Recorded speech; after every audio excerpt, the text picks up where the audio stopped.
bienvenue donc à tous nos auditeurs. Une rencontre dans le cadre de la Journée internationale du droit des femmes du 8 mars. Et donc, pour l'occasion, un plateau impressionnant, un studio impressionnant.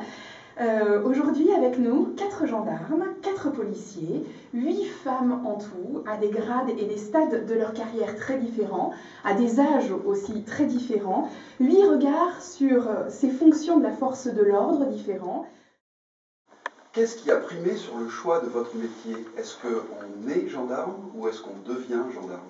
Je pense qu'on le devient. En fait, personnellement, je suis issue du monde universitaire.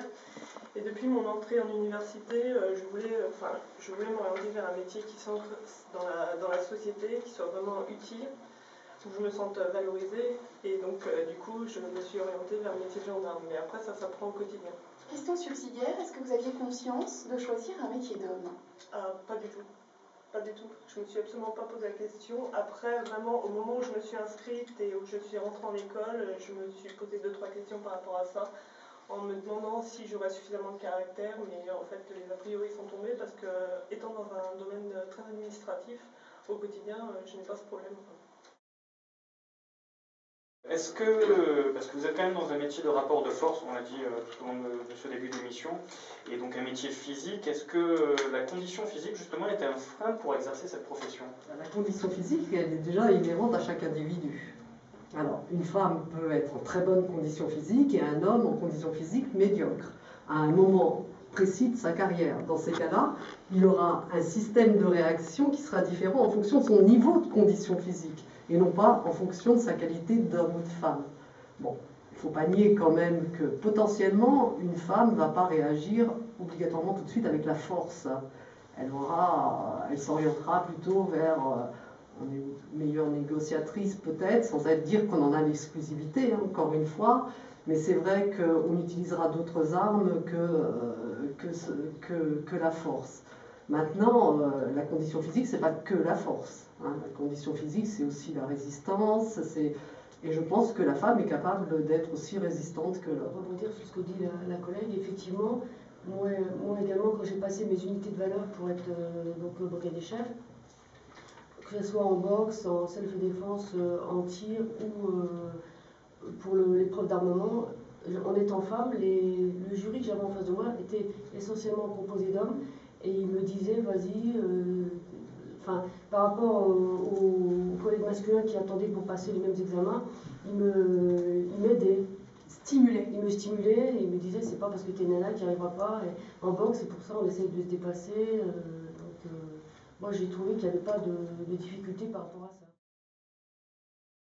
Est-ce qu'elles sont aussi plus à l'écoute parce qu'elles seraient habituées à être à l'écoute, par exemple, de leurs enfants, donc plus habituées à être à l'écoute d'un suspect, par exemple, ou d'une victime? Physiquement, on ne s'impose pas de la même façon qu'un homme. Hein, donc, de fait, on est obligé de développer des stratégies un petit peu différentes. Et du coup, on écoute davantage les gens, sans doute, on est plus peut-être sur le dialogue dans certaines situations. On peut très bien imaginer, moi je l'ai rencontré dans l'investigation, hein.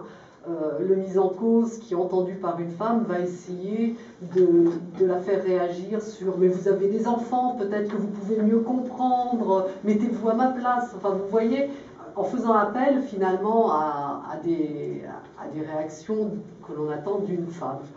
Après, nous, on a la chance de pouvoir s'en tenir quand même à des procédures et je ne pense pas qu'il y a vraiment de différence entre un homme et une femme sur l'investigation. Est-ce que dans votre parcours, dans les différents métiers que vous avez exercés au sein de la gendarmerie, il y a des fois où vous avez eu l'impression, ou plus, qu'on vous cantonne à des rôles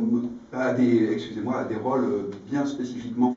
Effectivement, pas régulièrement, mais assez souvent, oui, on est cantonné à des rôles de femmes.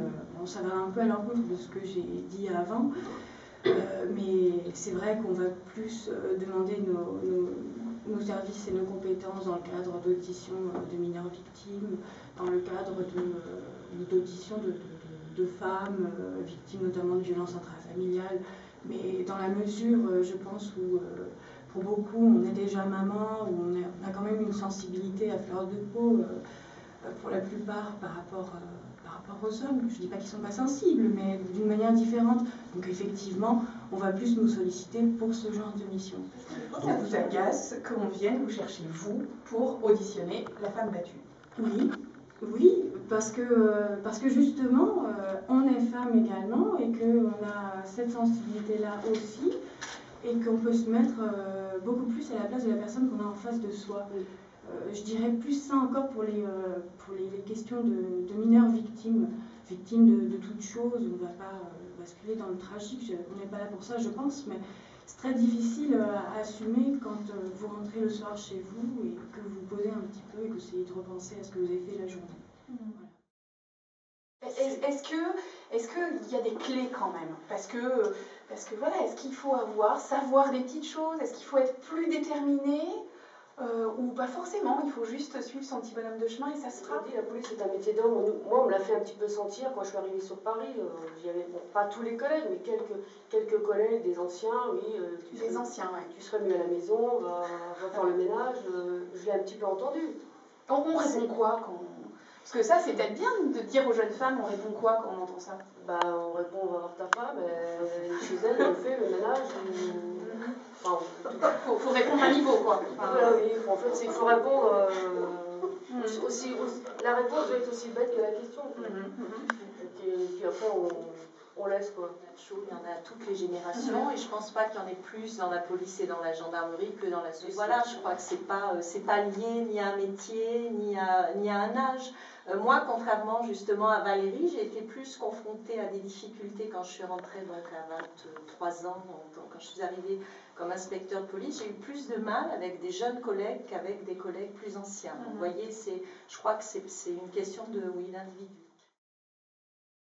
La première fois, quand est-ce que vous avez ressenti qu'être une femme dans ce métier était un atout, et au contraire, quand est-ce que vous avez ressenti que c'était une limite ou un frein à exercer votre profession? Que ce soit un atout ou un inconvénient, je pense qu'il y a le caractère qui joue beaucoup, les compétences et surtout, dans le milieu militaire, il n'y a pas, on est tous des militaires, donc il n'y a pas vraiment cette notion-là d'homme et de femme, du moins en administratif, peut-être qu'au niveau du terrain c'est plus ressenti. Donc non, je ne pense pas qu'il y ait eu de grosses différences. Il me semble qu'on a plus de facilité à laisser ses émotions venir dans des situations difficiles.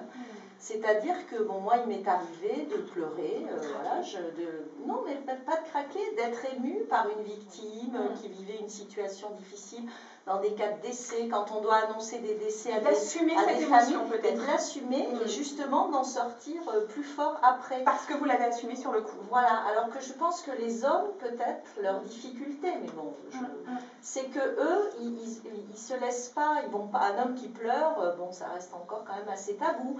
Donc ça, c'est quelque chose qu'ils n'arrivent pas à faire, et peut-être que effectivement, c'est là-dessus qu'on a cet atout, c'est-à-dire qu'on est capable d'être ému, de le dire, et après de continuer à travailler malgré tout. Valérie Froment.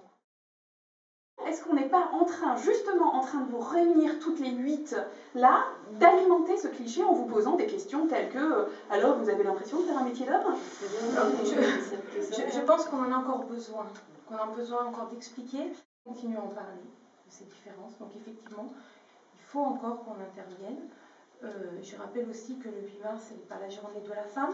C'est pas on est bien gentil, elle ne va pas faire la vaisselle ce jour-là. C'est des stéréotypes qu'on voit partout, on reçoit tous ces petites blagues. C'est la journée des droits des femmes. Pour rappeler qu'une femme, elle a les mêmes droits qu'un homme. Alors on a obtenu les droits politiques, les droits civiques. Je rappelle que la possibilité d'ouvrir un compte en banque, c'est pas si vieux, c'est les années 68, 65.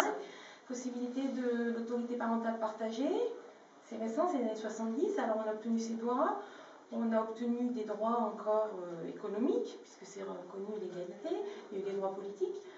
Posez la question de la parité, effectivement, je ne suis pas sûre qu'on doive mettre tout le temps, il faut exactement le même nombre de femmes que d'hommes, mais pour l'instant, on s'aperçoit que sur certains thèmes, on n'a pas encore beaucoup de femmes. Donc, on est obligé de passer par la loi pour imposer un peu plus de femmes.